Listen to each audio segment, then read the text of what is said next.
The Case of the Vanishing Heirloom. Chapter 1. The Disappearance.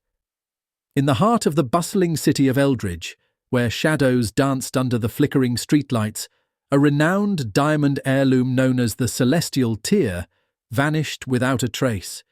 This gem, a family treasure of the illustrious Montrose family, was said to hold mystical powers. Its disappearance sent shockwaves through high society, drawing the attention of the city's sharpest detective, Clara Voss. Clara was no ordinary detective. She had an uncanny ability to read people and a knack for piecing together clues that others overlooked. With her raven-black hair pulled back into a tight bun and her piercing green eyes scanning the room, she arrived at the Montrose mansion, where chaos reigned. Chapter 2. The investigation begins. As Clara stepped inside, she was greeted by Lady Eleanor Montrose, a woman in her late 50s with an air of elegance that masked her underlying distress. "Detective Voss, thank goodness you're here. The Celestial Tear was stolen during our gala last night." Clara nodded, her mind racing. "Tell me everything you can about the night's events." Lady Eleanor recounted how guests mingled, laughter filled the air, and then chaos erupted when the heirloom was discovered missing. Clara took note of every detail, the guests present, their relationships, and any unusual behaviour. Chapter 3. A Web of Lies.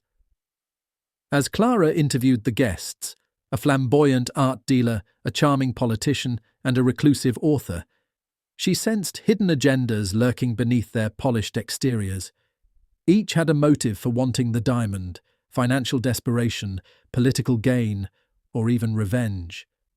The art dealer claimed to have seen a shadowy figure near the display case just before the diamond disappeared. The politician seemed overly interested in shifting blame onto others, and the author? She had written a novel about a stolen jewel that mirrored this very case. Chapter 4. Clue in the Shadows. After hours of questioning and piecing together alibis, Clara noticed something peculiar in one guest's story. The reclusive author had mentioned visiting the library during the gala.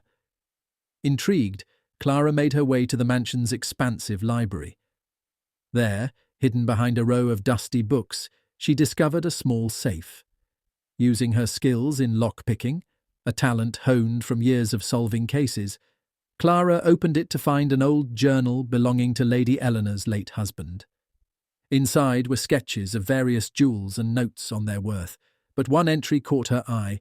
It detailed a secret meeting with an unknown accomplice regarding the Celestial Tear. Clara's heart raced. She was onto something big. Chapter 5. The Confrontation.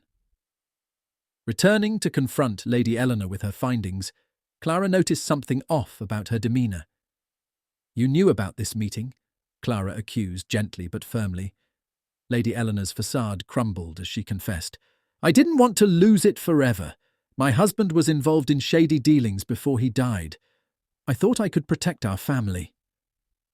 Just then, Clara's instincts kicked in as she heard footsteps approaching. The art dealer entered with a smug grin, holding up the Celestial Tear wrapped in silk. "You're too late, detective. This gem is mine now." Chapter 6. The Final Twist. In a thrilling standoff filled with tension and quick thinking, Clara used her knowledge of psychology to manipulate the situation. "You think you can just walk away with it? Everyone knows you were desperate for money after your last gallery flop." The art dealer hesitated. His bravado faltered as Clara pressed on about his financial troubles and how he'd be implicated if anyone found out he had stolen it. With his confidence shaken, he dropped the diamond in panic and attempted to flee. But Clara was ready. She had already alerted security. Within moments, they apprehended him. Epilogue. A New Dawn. With the Celestial Tear safely returned to Lady Eleanor's possession, peace returned to Montrose Manor. Clara stood outside as dawn broke over Eldridge, feeling satisfied yet restless. There would always be another case waiting for her keen mind and sharp instincts. As she walked away from the mansion, she couldn't help but smile at the thrill of solving mysteries, her true calling in life. Little did she know that another adventure awaited just around the corner.